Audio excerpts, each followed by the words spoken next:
반갑습니다. 반갑습니다. 근심들이 많으시죠?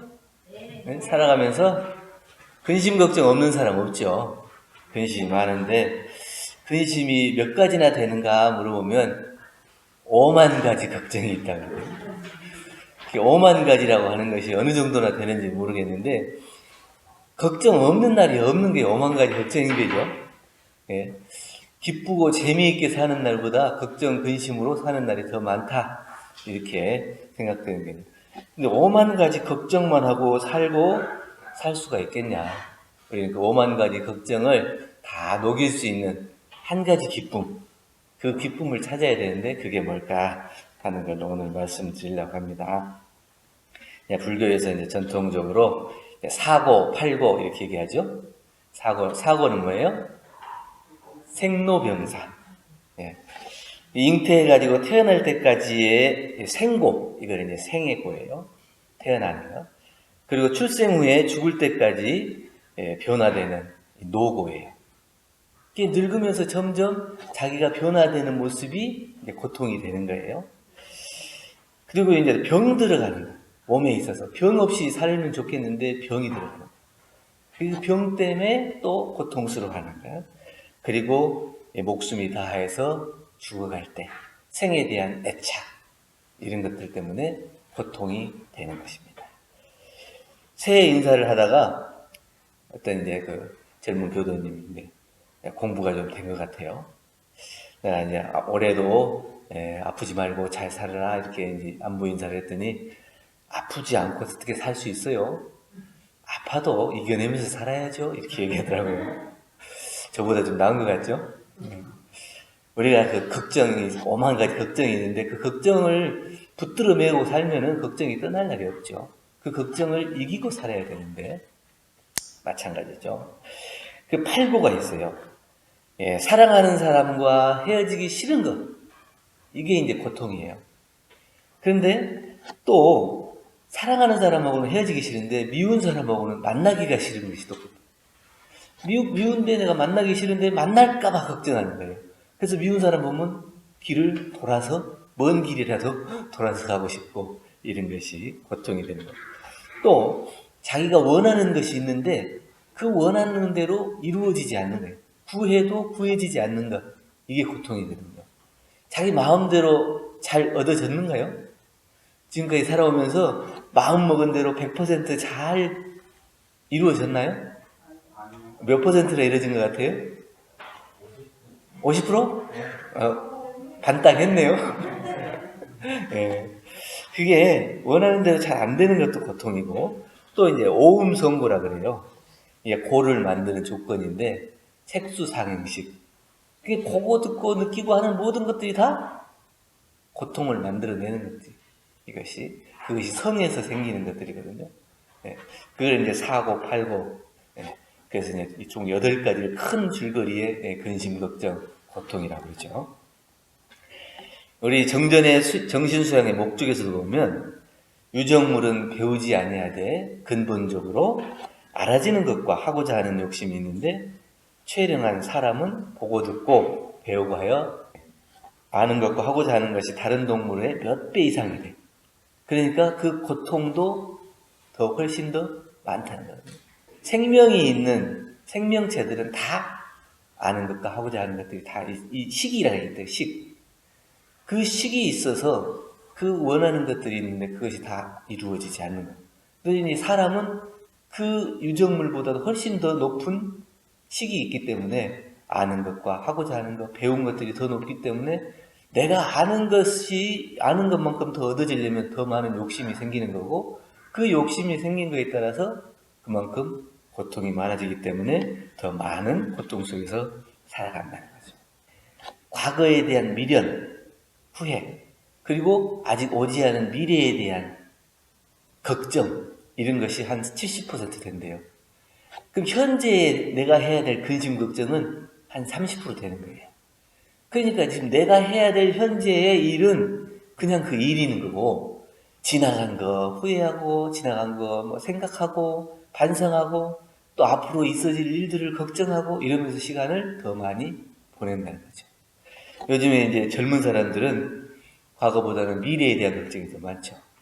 학교 다닐 때는 공부를 더 잘하고 싶은데 못해서 걱정이고, 또 학교를 졸업하면 취직해야 되는데 취직을 또 좋은 데로 하고 싶은데 그것이 잘 될까? 이게 걱정이고, 취직하면 또 일도 잘해야 되고 진급도 해야 되는데 똑같이 들어온 사람은 뭐 잘 올라가는데 자기는 잘 못 올라가면 그것도 걱정이고, 그러니까 그 시기와 그 나이에 따라서 근심 걱정이 안 끊어져요. 계속 앞으로 내가 잘 될 것인가? 어떻게 될 것인가? 이 미래에 대한 근심 걱정이 많아요. 앞으로 결혼도 해야 되고 집도 사야 되고 뭣도 해야 되고 이 끊임없이 미래에 대한 걱정을 많이 하게 된다. 그래서 아무리 과거를 후회하고 미래에 대해서 걱정을 갖는다 해도 현재를 바꿀 수는 없대요. 내가 지난 과거에 잘못한 것을 현재에 어떻게 바꿔요? 이미 잘못한 것에 대해서는 자기가 그대로 받아들이고, 또 미래에 아무리 근심 걱정한다 해도 그 근심 걱정이 현재에 내가 바꿀 수 있냐? 없다는 거예요. 그러면 현재에 내가 할 수 있는 일, 맡은 일, 그 일에 최선을 다하는 것이 미래를 근심 걱정하는 것보다 낫다. 왜냐? 현재에 내가 이 맡은 일을 열심히 하고요, 최선을 다해서 살면 그 미래는 불투명한 게 아니고 투명하게 내가 생각하는 것보다 더 좋은 미래가 펼쳐질 수 있다는 거예요.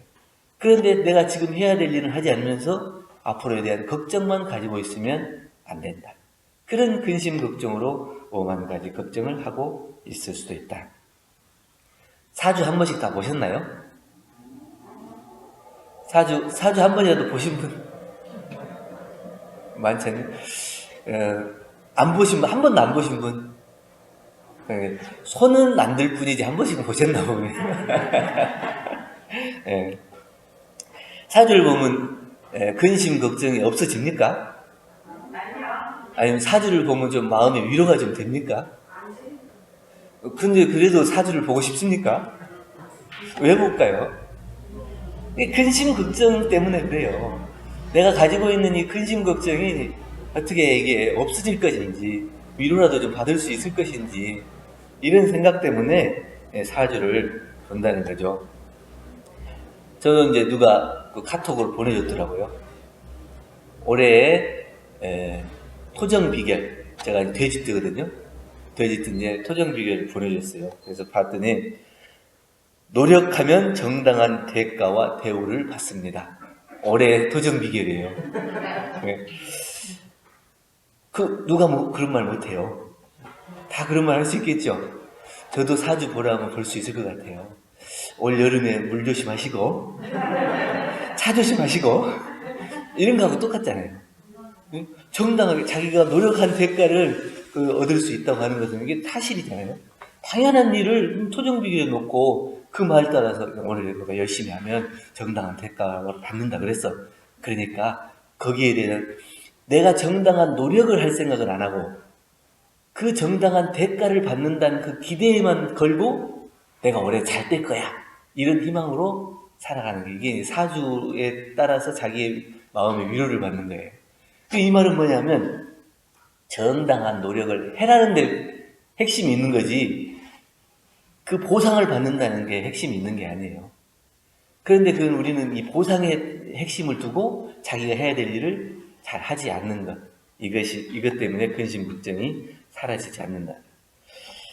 이 말이 제가 이제 그 정당한 노력을 하면 정당한 대가를 받는다 하는 이 말을 듣고 제가 마음에 요란함이 없고 오히려 다양하게 생각한 것은 뭐냐면 이것은 정당한 노력에 대한 정당한 보상을 받을 수 있도록 이 진리를 가르쳐 주신 대종사님을 만난 것이 얼마나 다양한 것이냐. 다른 사람들은 이 보상에 대해서 어떻게 될 것인가 관심을 가지고 잘 될 건가 안 될 건가 또 근심 걱정을 하겠지만 그런 바른 진리, 정당한 진리를 밝혀주신 우리 대종사님, 그 바른 진리를 가르쳐주신 대종사님의 은혜가 있었기 때문에 그 5만 가지 걱정이 걱정으로 끝나는 게 아니고 한 가지의 기쁨으로 나에게 오는 거예요. 당연한 진리, 바른 진리, 그 진리를 가르쳐주신 스승을 만났다는 것은 무엇보다도 큰 기쁨이다. 밝은 진리를 알게 해주시고 정당한 법으로 지도해 주신 스승님을 만난다는 것. 이거는 5만 가지 걱정이 한 가지의 기쁨, 은혜로 바뀌는 아주 중요한 요소예요. 그러니까 우리는 다 대종사님을 만나서 대종사님의 말씀을 믿고 대종사님의 말씀을 실천하고 있죠. 그 대종사님의 말씀을 믿고 실천하는 기쁨이 오만 가지 근심 걱정을 없앨 수 있는 핵심인데, 그 핵심을 잃어버리고 근심 걱정이 쌓여서 그 말씀을 실천하지 못하고 있지는 않은가. 정산종사님께서도 기연편 8장에서 이렇게 말씀해 주셨어요. 나는 평생에 기쁜 일 두 가지가 있다. 하나는 이 나라에 난 것이고 하나는 대종사님을 만난 거다. 다른 사람들이 다 스승님의 은혜를 느끼지만 나는 대종사님께서 직접 인도해 주신 큰 은혜가 더 있다. 이렇게 말씀해 주셨어요.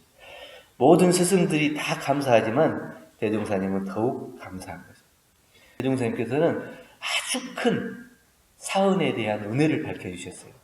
그래서 꼭 내가 정해진 곳에 불공을 하고 그곳에서만 은혜를 받는 것이 아니고 일상생활 모든 곳에서 사은의 은혜, 또 우주의 진리를 밝혀주셔서 그 일상생활 모두가 은혜요 감사로 바뀔 수 있도록 가르쳐 주셨기 때문에 대종사님께서는 너무 큰 은혜, 너무 큰 진리를 우리에게 밝혀주셨고 그 진리의 말씀을 우리가 믿고 따르고 복과 해를 구할 수 있도록 해주셨기 때문에 대종사님같이 큰 스승님 그 큰 은혜를 발견하기가 어려움. 그러나 다행히 우리는 그러한 분을 만났기 때문에 그 기쁨으로 살아갈 수 있다는 거예요.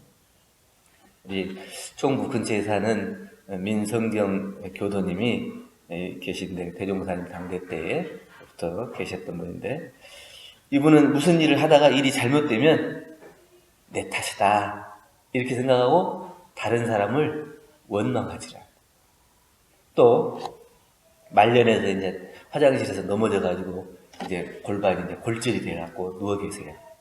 누워 계실 때도 내가 자기 자신의 처지를 보면은 불편하고 힘들고 다른 사람 손을 빌려야 되고 이러기 때문에 또 안 좋은 마음이 날 수도 있거든요. 원망하는 마음이 날 수도 있고. 그런데 대종사님을 만나 그 기쁨으로 살아가는 거예요. 그래서 이제 좋은 일이 있으면 대종사님께서 가르쳐준 대로 했기 때문에 이렇게 좋은 일이 생긴다. 안 좋은 일이 생기면 대종사님 시킨 대로 안 해서 내가 이렇게 된다. 이래서 꼭 그 스승님의 은혜를 감사하게 생각하고 모든 것을 내가, 우리가 길을 가다가도 그렇다고요. 길을 가다가도 돌부리에 걸려서 넘어져요. 그러면 이 공부를 하는 사람은 아이고 내가 주의를 안 해서 넘어졌네. 다음부터는 주의를 잘해야지. 이렇게 생각하면 되는데 거기다 대고 3세의 인과 업장을 갖다 들이대고 내가 전생에 무슨 죄를 지어서 여기에서 넘어지고 이렇게 고통을 받고 아파야 되냐. 이게 과대 포장해가지고 자기를 스스로를 자꾸 고통으로 몰아넣는다고요.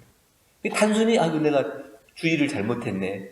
대종사님께서 주의심을 가지고 행동하라고 했는데 주의심을 가지고 행동을 못하고 방심했구나. 이렇게 하면 딱 끝나버리거든요. 그러니까 근심 걱정을 스스로 만드는 거예요. 작은 일을 그냥 부풀려서 5만 가지 근심 걱정을 만들고 있는 거예요. 그래서 5만 가지 생각 중에 한 가지라도 감사하는 마음이 있으면 나머지 모든 근심 걱정이 은혜로 바뀌는 거예요. 그 감사할 수 있는 그 기쁨, 스승님을 통해서 배운 이 감사하는 그 마음 하나를 잘 챙기면 5만 가지 근심 걱정이 다 은혜로 바뀔 수 있는데 그 한 가지 은혜를 쉽게 찾기가 어렵다. 어떤 사람이 일생을 행복하게 잘 살았어요. 노년에도 많은 사람들이 주위에 있어서 그 사람들을 다 존경하고 그 사람 만나기를 기대하고 기쁘고 그래요. 그래서 어떤 사람이 물어봤어요.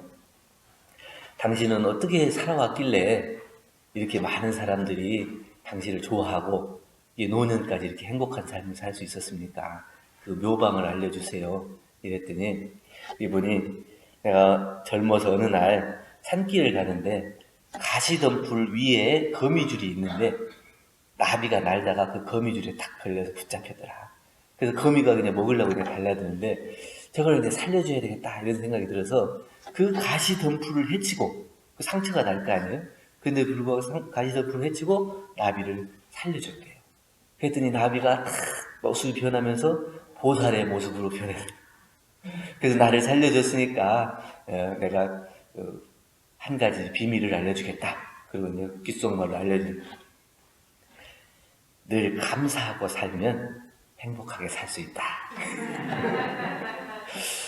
그런데 그 말을 듣고 이분은 이 보살이 알려준 그 말을 듣고 늘 감사하고 사는데, 그러니까 그 감사하는 마음을 놓지 않고 살았기 때문에 일생을 통해서 행복하고 늘 즐겁고 만나는 사람 모두가 다 행복한, 늘 기쁨과 감사만 있고 은혜만 있는 것이지 원망하고 미워하고 괴로울 일이 없었고, 그러니까 내가 행복하고 기쁘기 때문에 내 주위에 많은 사람들도 같이 기쁘고 행복할 수 있고, 나를 보기 위해서 나를 만나면 그 기쁘고 행복하기 때문에 가까이 오는 거예요.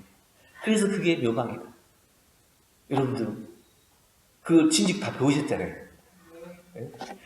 다 배우셨죠? 네. 대답이 좀 적으시네요. 네. 그리고 원불교인들이 제일 좋아하는 법문 중에 하나가 뭐냐, 원망생활을 감사생활로 돌리자. 다 배웠잖아요. 네. 그런데 이게 이제 배우고 다 아는데도 안 되는 이유가 뭐냐? 안 되는 이유는 참다운 실행이 없기 때문에 그렇다. 그래서 대종경 용품 33장에도 중생들은 10번 잘해준 은인이라도 한 번 잘못하면 원수로 돌리고, 그런데 우리 이제 도인들은 10번 잘못한 사람이라도 한 번 잘하면 감사로 돌린다. 우리는 어때요? 감사가 많아요? 원망이 많아요? 감사 많죠? 네. 10번을 잘못해서도 한 번만 잘하면 그것을 통해서 기쁘고 감사하게 이렇게 느끼게 됩니다. 그래야 우리가 이제 공부하는 사람이지, 10번을 잘해줬는데 한 번만 잘못하면 못된 놈, 미운 놈 이렇게 해서는 안 된다는 거예요. 그래서 우리가 은생의, 해생의이죠. 네. 은혜를 발견하는데 해 속에서도 은혜를 발견하는 거예요. 그렇지 못하면 은혜 속에서도 해를 발견하는 그런 공부인이 될 수밖에 없기 때문에 근심 걱정으로 살 것이냐, 은혜와 기쁨으로 살 것이냐, 그런 공부를 실행을 하느냐 안 하느냐에 따라 달렸다. 제가 그 도깨비라는 드라마 보셨어요, 다? 도깨비라는 드라마 보니까 어떤 한 변호사가 이제 생을 마감하면서 이제 오잖아요. 와서 이제 대화하는데, 어려서 어려울 때 그 도깨비가 나타나서 도와줘서 나중에 커서 변호사가 되고 다른 사람을 많이 돕고 살았어요. 그래서 어떻게 했냐 했더니, 저는 기적을 보았기 때문에, 왜냐면 이 도깨비가 있는 걸 알았기 때문에 그걸 통해서 감사하고 내가 다른 사람들에게 더 잘해야 되겠다는 마음으로 일생을 살았다. 누구나 다 그런 거 아니에요? 이러니까 도깨비가, 보통 사람들은 그 기적의 순간에 멈춰 있다. 그 기적의 순간에 멈춰서 자기가 노력하지 않고 또 달라, 또 기적을 또 달라, 계속 그것을 요구하면서 그 기적의 순간에 머물러서 노력하지 않는다. 그러면서 다 자기를 고통 속에 몰아넣는다는 거예요. 그리고도 마찬가지예요. 감사를 배워서 그 감사의 순간을 잊지 않고 늘 감사하며 살 거냐, 아니면 그 감사의 순간을 잊어버리고 늘 다른 사람들이 의지하고 기대고 누가 나를 잘해주지 않는가, 누가 나에게 갖다주지 않는가, 그 은혜를 바라고 기도하고 그렇게 살지 않는가, 자기 스스로 실행을 하려고 하는 노력이 없이 다른 사람에게 구하고 그것을 거저 얻으려고 하는 그런 생각으로 살지 않는가. 하루하루 생활을 가는 가운데 활기를 잃어버리고 새로운 희망과 용기를 찾지 못하고 오만 가지 근심 걱정으로 살아가는 것은 그 스승님께서 가르쳐 주신 진리에 대한 믿음이 없고 또 자기 스스로가 실천하는 수행이 없기 때문에 그 생활이 스승님의 법으로 살아나지 못하고 늘 근심 걱정이 떠나지를 못한다는 거죠. 두 번째는 만족하지 못하기 때문입니다. 대종경 인도품 29장에서도 보면 사람들이 자기 뜻대로 되고자 하는 것은 모래 위에 집을 짓는 것하고 같다고 그랬죠. 그래서 60%만 맞으면, 6할만 맞으면 다 만족해라. 근데 아까 50%를 했죠? 50%에서 조금 더 올라가야 되나요? 되게 이제 그 60이라고 하는 건 뭐냐면 고락상반이죠. 우리가 이제 인생이라고 하는 게 고락상반이에요. 50대 50이에요. 거기에서 조금 더 어디가 더 높으냐에 따라서 달라진다는 거거든요. 60%가 100%의 60%가 아니고 절반 고락상반 중에서 락에다가 중점을 두느냐 고에다 중점을 두느냐 그거에 따라서 그게 핵심이거든요. 그래서 거기서 만족하는 낙의 즐거움에 그 은혜에 감사에 점을 찍으면 인생이 행복한데 그것을 그쪽으로 넘어가가지고 고통스럽다 근심 걱정으로 계속 살면 근심 걱정이 끊어질 날이 없다는 거예요. 그래서 우리가 자기 스스로가 만족할 수 있는 작은 거라도 만족하고 기쁘고 행복하고 감사할 수 있는 그 마음이 있으면 그것이 늘 행복한데 그 마음 하나를 잃어버리기 때문에 그렇다. 해인사에 가면 84,000 법문이 있잖아요. 8만대장경 있잖아요. 왜 8만대장경이 있겠어요?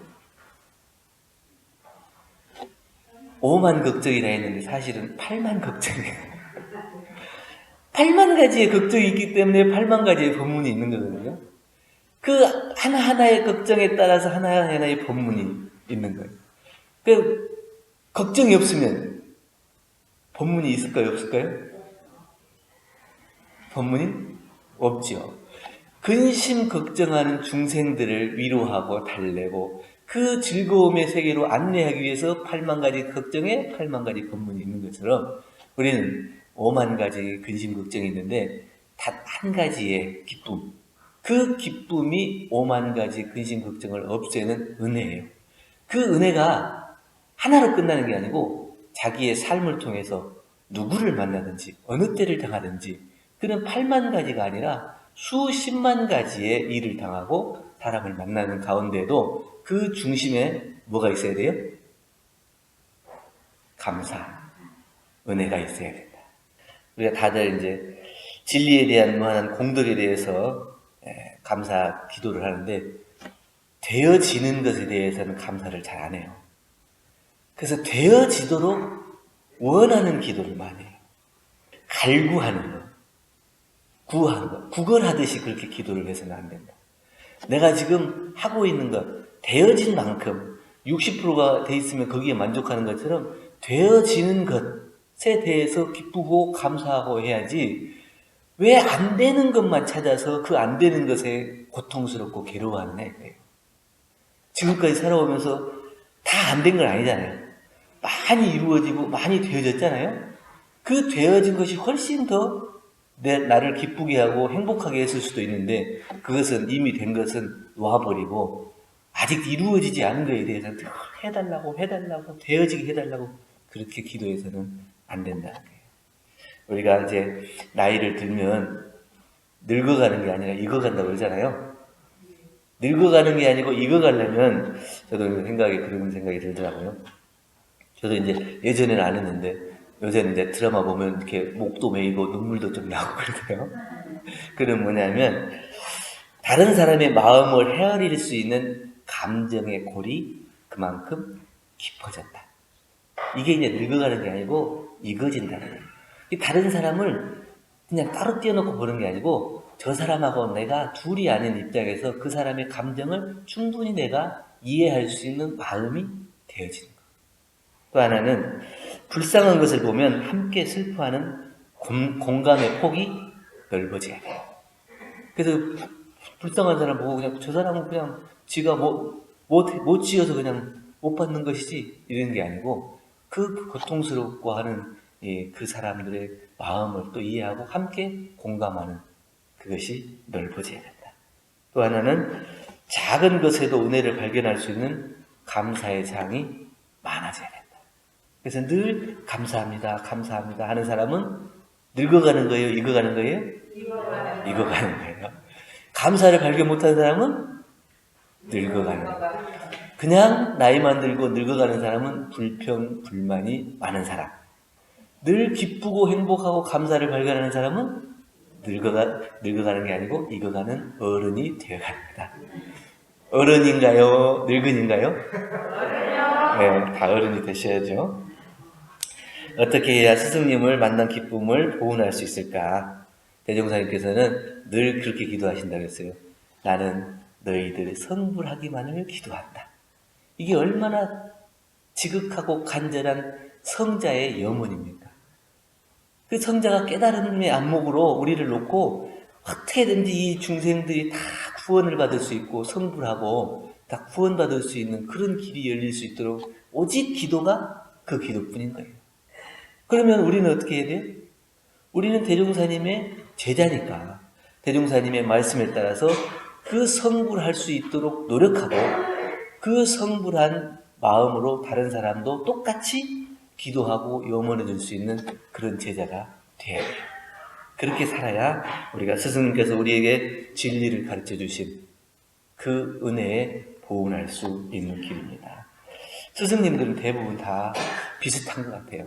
제자들에 대해서 아낌없이 후원을 아끼지 않는데 정약용 선생이 제자 황상에게 공부를 지도하는데 그렇게 하셨고 이 황상이라는 제자가 스승에게 저는요 좀 둔하고 앞뒤가 막히고 답답해서 공부가 잘 안 된다 못한다 이렇게 얘기를 했어요. 그랬더니 정약용 선생은 이 제자를 두고 이렇게 얘기했대요. 공부하는 사람이 폐단이 3가지가 있다. 첫째는 외우는데 민첩한 사람은 소홀해진다. 자기가 쉽게 그걸 외우기 때문에 건성건성한다. 소홀해진다. 둘째, 글 짓는 것이 날려면 글이 들듯 자기가 글 짓는 실력이 좋기 때문에 자세히 이렇게 점검하지 않고 그냥 후딱후딱 써버리는 거예요. 그러다 보면 그게 자기의 진심이 들어가는 게 아니고 글이 방방 뜬다는 거예요. 그러니까 자기의 글솜씨만 자랑한다. 거죠. 세 번째, 깨달음이 재빠르면 거칠다. 자기가 빨리빨리 터득하잖아요. 그러면 다른 사람이 잘 깨닫지 못하는 거에 대해서 그걸 잘 못 받아들이는 거예요. 그래서 수용하지 못해요.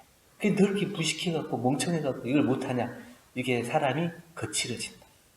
그런데 너는 그런 것을 발견할 수가 없다. 늘 자기가 부족한 것을 깨달아서 공부하면 그 공부가 훨씬 더 넓어진다. 또 앞뒤가 꽉 막혀 있으면 나중에 이제 그 물이 한번 딱 트지잖아요. 그러면 그 흐름이 성대해진다. 이 좁은 골짜기 물에서 막혀 있다가 한번 뚝이 터지면 확 흘러가는 것처럼 우리가 이제 공부를 할 때 어느 때까지는 다 이게 알듯 말듯 하다가 나중에 딱 알아지면 그게 확장돼가지고 다 이것도 이렇구나 이것도 이렇구나 커진다. 세 번째로는 그 답답하면 또 빛이 나중에 반짝 빛나는 거예요. 답답한 것. 그러니까 이 스승은 뭐냐면 그 제자가 가지고 있는 단점이 단점으로 보이지 않고 그 단점을 살려서 훨씬 더 성장할 수 있는 기틀을 마련해 주는 거예요. 우리가 대종사님 그런 은혜를 받았어요. 그 은혜와 감사하는 기쁨, 그걸로 5만 가지의 근심 걱정을 다 날려버릴 수 있는 공부를 우리가 실행해야 된다. 어떻게 해요? 하고 또 하고 될 때까지 이렇게 해서 스승님이 가르쳐주신 이 진리에 대해서 깨닫고 실천하는 보온의 삶을 살아야 된다. 행복하고 싶죠? 행복하고 싶은데 이 행복이라는 나무는 꼭 이렇게 비옥한 땅에만 심어지는 게 아니래요. 아주 거칠고 아주 좋지 않은 땅에 심어질 수도 있어요. 그런데 그 뿌리를 내리고 그 행복이라는 나무가 될 때까지는 어떻게 해야 돼요? 내가 포기하지 않고 그걸 끊임없이 공부하고 실천하고 감사하고 은혜를 발견하면서 그 행복을 만들어가는 거예요. 누가 행복을 가져다 주는 거 아니잖아요. 내가 스스로 만들어가는 거죠. 그 나무를 키우는 거, 행복이라는 나무를 키우는 거는 다른 어떤 사람도 아니고 나예요. 내가 그 나무를 키우는 것이기 때문에 그 나무는 땅을 탓할 것도 없고 환경을 탓할 것도 없어요. 오직 내가 열심히 하느냐 못하느냐, 스승님의 은혜를 알고 보온의 실천을 하느냐 못하느냐, 거기에 달려있기 때문에 이미 우리는 참다운 스승을 만났고 행복한 공부를 하고 있습니다. 그렇기 때문에 이 행복을 잊어버리지 말고 오만 가지 근심 걱정을 내려놓고 한 가지 기쁨을 발견해서 날마다 그 기쁨 속에서 살아가는 은혜로운 생활이 될 수 있기를 간절히 염원드립니다. 감사합니다. 감사합니다.